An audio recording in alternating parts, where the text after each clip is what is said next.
Hello, kindergartners. I miss seeing your faces. I wish that we could be right here together reading. But it's very late. I thought I'd be able to do this earlier, and I was going to show you the new pool that I got for my boys because it's kind of really cool and fun. But it's too dark. You won't be able to see it. So maybe in another video I'll get to show you. But today our Bible story is about Saul, and it's going to be 2 parts. So I'll end at like a cliffhanger, and then you'll have to watch again tomorrow to see what happens. But this is an important story because it shows us that God can use anybody no matter what they have done. So it's a great promise. A new way to see. Of all the people who kept the rules, Saul was the best.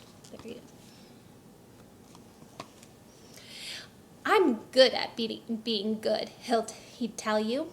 He was very proud and very good, but he wasn't very nice. I'm sure you can probably think of some people you know who are like that.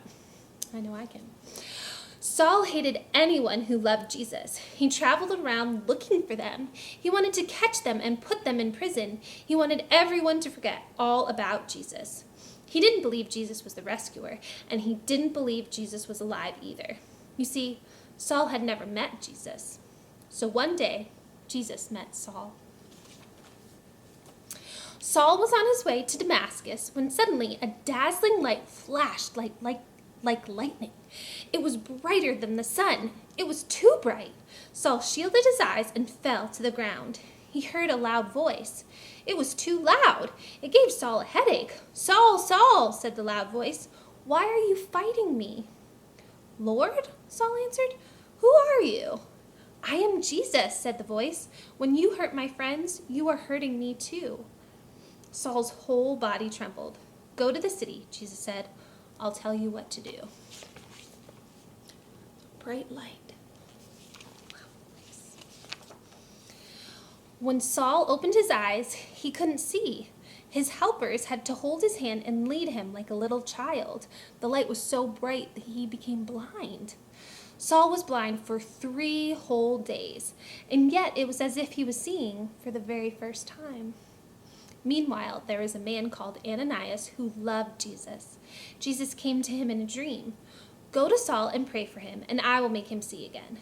Ananias knew all about Saul and how he hated Jesus' followers. "Lord, he has come to hurt us." So we'll have to find out to see what happens tomorrow and if Ananias does what the Lord told him to do. So just to recap, there's a man named Saul who hated Jesus and hated his followers, and then he was on the road to Damascus, and there was a bright light and a loud voice, and it was Jesus asking Saul why he was doing all those terrible things. And then he was blind, and then Jesus told Ananias in a dream to go pray for him to heal his blindness. We'll see what happens tomorrow. Thanks for listening.